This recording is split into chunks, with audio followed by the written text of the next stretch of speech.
harimo gukomera, harimo ubutsinzi. Hari abantu bibwira ko ibintu bya kirokora ari ibintu by'abantu babasazi cyangwa bataye umutwe cyangwa batize cyangwa ari abantu bakennye. Batabizi bicwa no kutabimenya. Ibi bintu byacu tubamo birimo ifunguro, birimo ubuzima, birimo ubutunzi, birimo agaciro. Noneho Yesu yakomeje kubigisha agera ubwo ababwira ati rero mumaze kwezwa n'ijambo nababwiye, noneho sinkibisa abagaragu ahubwo mbahinduye inshuti zanyu, ngo kuko ibyo data yampaye maze kubibahereza. Amina. Icyama Imana ikakubwira amabanga yose y'Imana, icyama Imana ikakubwira amabanga yayo yose. Imana ijambo ryayo rikakuzura, ijambo ry'Imana rikakuzuza, ukagera ku mwuzuro aho Pawulo yavuze ngo meze nk'ibisukwa ku gicaniro. Aravuga ngo narwanye intambara nziza, narinze ibyo kwizera, ibisigaye nta kindi, mbikiwe ikamba ry'ubugingo. Aho yaherutse avuga ngo bene data murigere ikirenge mu cyanjye kuko nanjye nakigeze mu cya Kristo. Urumva aho niho itorero ry'Imana niho Yesu agushaka. Aravuga ati rero uhereye uyu mwanya ndashaka mbabwire ko ari nge muzabibu, namwe mucometswe kuri ngewe. Aravuga ngo nk'uko ishami ritabasha kuva kwera imbuto ridacometswe ku muzabibu, niko namwe mutabasha kugira ikintu mukora mutamfite.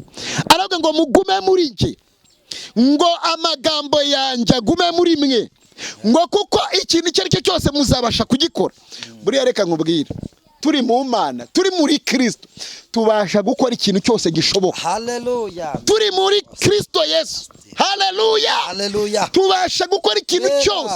Niyo mpamvu yavuze ngo ndabatumye mugende mukize indwara, mugende muzura abapfuye, mugende mukore ibitangaza n'ibimenyetso. Niyo mpamvu intumwa babanje kwitwa abigishwa. Hari abantu bashaka kuba intumwa pastor batari baba bigishwa. Yego. Banza ube ku birenge bya Kristo, umenya akunda iki ugikunde, umenya ategeka iki ucyumvire, umenya yanga iki ucyange. Namara kukubwira amagambo ye akuzuye azagutuma kohereza. Babanjije kuba bigishwa, arabigisha agera ubwo arababwira ati ntago mukira abagaragu, ariko bahoze ari abagaragu. Uzumva umuntu ati ngende umugaragu w'Imana. Oya, renga aho ngaho b'inshuti y'Imana. Ibyo Imana ishaka gukora mu Rwanda, Imana igutume. Ibyo Imana ishaka gukora mu muryango, aba ari we yohereza. Ibyo Imana ishaka gukora muri quartier y'iwanyu, aba ari we yohereza. Imana iguhindura inshuti yayo. Nta kindi ni ijambo ryayo. Mumaze kwezwa n'ijambo.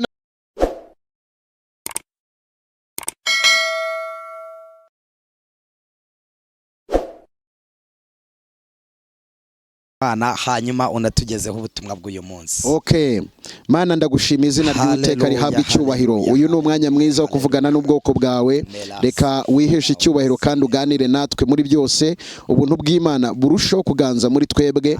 Mwuka wera ubane natwe cyane kurushaho, kandi ukore ku mitima y'abantu batureba ndetse batwumva mu izina rya Yesu. Amen. Amen. Pastor turakwakiriye rero icyigisho cyawe cyangwa se ubuhanuzi bwawe Imana yaguhaye kuri uyu munsi kugira ngo utangarize abantu ndetse abanyarwanda n'isi muri rusange.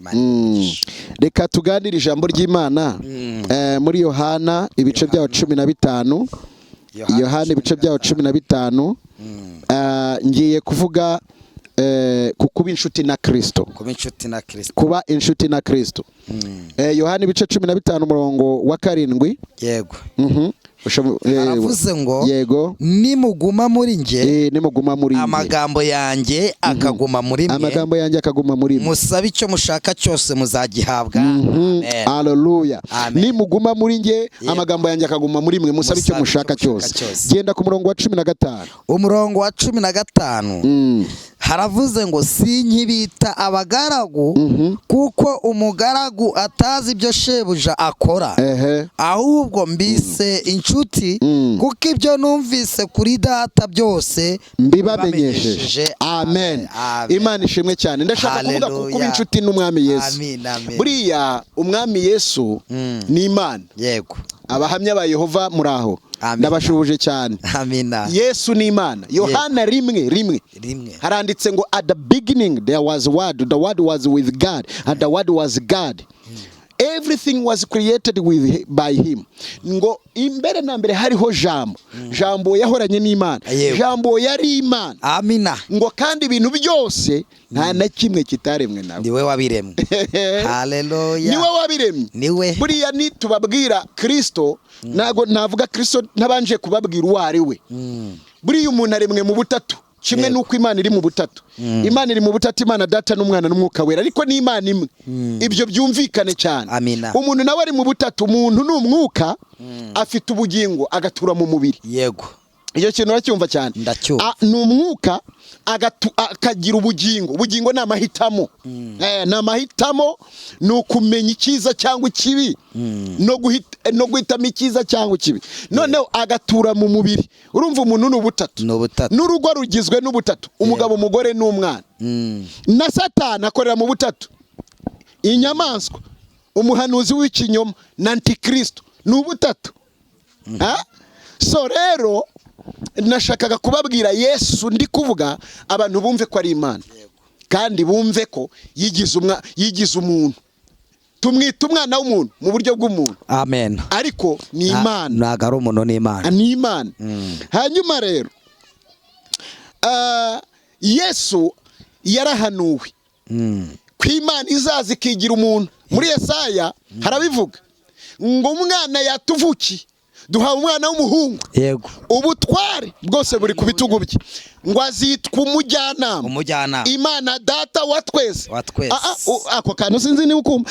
Azitwa Data wa twese. Imana ihoraho. Haleluya. Azitwa igitangaza. Umujyanama, Data wa twese. Amina. Sasa yavuzweho ba Yesaya. Mose yigeze yababwira Abisirayeli ngo Imana izabahagurukiriza umuhanuzi hagati muri mwe umeze nkanjye. We yaramurebaga akagira ngo ariko buriya Mose nawe yarakaze. Umuntu wavuze ngo azaza ngo ameze nkanjye. Ariko yavugaga azaba ari umucunguzi nk'uko nawe yahagurukijwe gucungura Abisirayeli. Niwe Imana yakoresheje. Yego. Yesu rero araza aca mu mwari witwa Mariya. Reka mbabwira aka kantu mutari muzi. Mariya si yari umukiranutsi. Reka. Mariya ntabwo yari umukiranutsi. Bibiri ivuga ngo urahiriwe ngo kuko uzabyara umwana w'umuhungu. Mbese Bibiri iravuga ngo muri y'Icyongereza uyisomye ngo by the grace kubwo buntu bw'Imana uzabyara umwana w'umuhungu.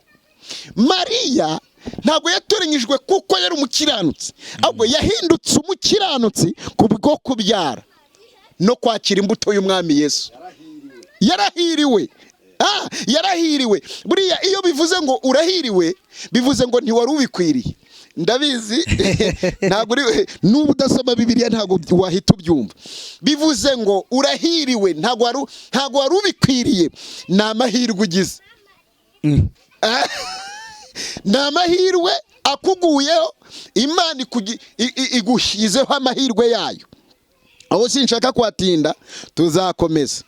Ndashaka kubabwira ngo twakijijwe n'ubuntu bw'Imana, ntabwo twabitewe n'ikindi icyo ari cyo cyose. Na Pawulo yarabivuze ati ntabwo mu bantu barabo kugirirwa umujinya ndi uwa mbere, atari ku buntu bw'Imana bwarantoranyije. Imana ibona yuko nkwiriye nanjye kwitwa umugabura w'ibyayo. Amina. Buriya ntimukajye mureba abantu nguriya ngo kubera ko Imana imukoresha cyane ngo buriya n'umukiranutsi cyane. Reka da, ni ubuntu bw'Imana bumugeraho akakira ubwo buntu, kuko kubwakira ni kimwe. Mariya rero abwirwa ko azabyara umwana w'umuhungu ngo akazakiza abantu b'ibyaha byabo. Aho sinshaka kuhatinda. Nshaka kubwira abantu Yesu ko yaje ari umukiza. Yaraje arakura, anyura mu mibabaro tunyuramo, arasonza, arababara, aca mu bigeragezo tunyuramo. Imana ihabwa icyubahiro. Amina. Ni Imana ariko kandi yanyuze muri uyu mubiri, arababara, ngubwo yababajwe no kugeragezwa abasha tabara abageragezwa bose. Buriya ibigeragezo uzacamo byose n'ibyunyuramo umenye ko abizi yambaye umubiri ngo niyo mpamvu abasha kugutabara. Akira ubutabazi bw'Imana mu izina rya Yesu. Noneho Yesu ararindira no muri gahunda z'abayuda yego uko babanzaga kugira imyaka 30 arihangana aca bugufi yego kandi afite ubushobozi amina bwo kubirindura isi ariko aremera anyura mu busore basore mwe muraho neza yabunyuzemo kandi arakiranuka 30 arayigeza yinjira muri ministry asanga Yohana aramubatiza kuko Yohana kimukubita amaso yaravuze ngo dore uwo nababwiye mu bice byaho 2 muri Yohana 29 ngo nguyu ukuraho ibyaha by'abari mu isi aravuga ngo mva ku giti dore umuntu dore uwo nari nababwiye mwese mu muyoboke isi yose nimuyoboke kutazamuyoboka azakurwa mu bantu. Yesu akimara kubatizwa ajyanwa n'umwuka mu butayu ajya kugeragezwa na Satani ariko aratsinda. Mbabwire ko Yesu twakiriye yaranesheje natwe tuzanesha. Yaratsinze niba ari mu mutima wawe nawe uzatsinda. Noneho atangiye ministry atangira kubwiriza ubutumwa bwiza. Igice cya 4 yarabatijwe. Igice cya 5 atangira kuvuga ubutumwa bwiza avuga abahiriwe abariho. Avuga ngo hahirwa bafite inzara n'inyota byo gukiranuka. Hahirwa bafite ngo abo bazahazwa. Aravuga abahiriwe aravuga mu bice 6 atangira kwigisha abigisha gusenga ko babonaga ko ibitangaza ko Yesu yatangiranye n'ibitangaza n'ibimenyetso bikomeye bidasanzwe. Biravuga ngo ibyo Yesu yakoze ngo ntago byakwirwa mu bitabo ngo babyanditse n'ibyakwirwamo. Buriya Yesu tumuzeho igice. Ubundi ibintu yakoze Yesu ibintu yakoze ntago ngo babyanditse mu bitabo byose ngo byakuzura ndetse bigasaguka. Noneho agendana n'abigishwa atangira kubigisha. Abigisha gusenga mu bice byaho 6. Amina. Arababwira ati mujye musenga ubwami buze bwimura ubundi bwami bwo mu miryango yanyu n'ubwaho ku isi. Aravuga ngo kandi mujye muvuga ngo duharire imyenda nkuko natwe tuyiharira abandi. Abo yabacometsemo umutego ababwira ko bagomba kubabarira abantu kuko nibabarira nabo bazababarirwa. Arabigisha arababwira ngo kuko ubwami ibyo ushaka bibeho mu isi tugomba kubaho mu bushake bw'Imana. Nukora business uyikore ariko birimo inyungu z'Imana. Amina. Ibyo urimo byose n'urushako rwawe ubone urushako rwawe rugaragaremo icyubahiro cy'Imana. So arabigisha gusenga arakomeza agenda babwira ati ntimwiganyire ndabizi muzahura n'ibibabwire nibateza umutwe ntimwiganyire ngo muzambara iki muzarya iki ahubwo yarababwiye ngo mubanze mushaka ububwami no gukiranuka kwayo ibindi byose mwicecekere bizaza bibakurikiye. Abantu bashaka inyongezo batabanje kugura mubanze mwakira ubwami bw'Imana no gukiranuka ibindi byose bizaza ari inyongera. Noneho ndashaka kwihuta yabigishije ibintu byinshi abigisha araho yababwiye atumu bimeze ubwami bw'Imana kuko bamusobanuzaga ababwira bumeze nk'urubuto nk'umubibyi wabibye imbuto ababwira nk'umurima wa zahabu ababwira nk'umutunzi wasize uruzabibu rwe akabagereranya na marigarita n'amabuye y'igiciro. Ubwami bw'Imana burasobanutse. Ntabwo Yesu yigeze avuga ibintu bikennye biri hasi. Mu bwami bw'Imana harimo ubukire, harimo icyubahiro, harimo gukomera, harimo ubutsinzi. Hari abantu bibwira ko ibintu bya kirokora ari ibintu by'abantu babasazi cyangwa bataye umutwe cyangwa batize cyangwa ari abantu bakennye. Batabizi bicwa no kutabimenya. Ibi bintu byacu tubamo birimo ifunguro, birimo ubuzima, birimo ubutunzi, birimo agaciro. Noneho Yesu yakomeje kubigisha agera ubwo ababwira ati rero mumaze kwezwa n'ijambo nababwiye noneho singibisa abagaragu ahubwo mbahinduye inshuti zanyu ngo kuko ibyo data yampaye maze kubibahereza. Amina. Icyama Imana ikakubwira amabanga yose y'Imana. Icyama Imana ikakubwira amabanga yayo yose. Imana ijambo ryayo rikakuzura, ijambo ry'Imana rikakuzuza ukagera ku mwuzuro aho Pawulo yavuze ngo meze nk'ibisukwa ku gicaniro. Aravuga ngo narwanye intambara nziza narinzi ibyo kwizera ibisigaye nta kindi mbikiwe ikamba ry'ubugingo. Aho yaherutse avuga ngo bene data murigere ikirenge mu cyanjye kuko nanjye nakigeze mu cya Kristo. urumva aho niho itorero ry'Imana niho Yesu agushaka. Aravuga ati rero uhereye uyu mwanya ndashaka mbabwire ko ari nge muzabibu namwe mucometswe kuri ngewe. Aravuga ngo nk'uko ishami ritabasha kuva kwera imbuto ridacometswe ku muzabibu, niko namwe mutabasha kugira ikintu mukora mutamfite. Aravuga ngo mugume muri nge, ngo amagambo yanjye agume muri mwe, ngo kuko ikintu icyo ari cyo cyose muzabasha kugikora. Buriya reka nkubwire, turi mu Mana, turi muri Kristo, tubasha gukora ikintu cyose gishoboka. Haleluya. Turi muri Kristo Yesu. Haleluya. Haleluya. Tubasha gukora ikintu cyose. Niyo mpamvu yavuze ngo ndabatuma mugende mukize indwara, mugende muzura abapfuye, mugende mukore ibitangaza n'ibimenyetso. Niyo mpamvu intumwa babanje kwitwa abigishwa. Hari abantu bashaka kuba intumwa pastor batari baba bigishwa. Yego. Banza ube ku birenge bya Kristo, umenya akunda iki ugikunde, umenya ategeka iki ucyumvire, umenya yanga iki ucyange. Namara kukubwira amagambo ye akuzuye azagutuma kohereza. Babanjije kuba bigishwa, arabigisha, agera ubwo arababwira ati ntago mukira abagaragu, ariko bahoze ari abagaragu.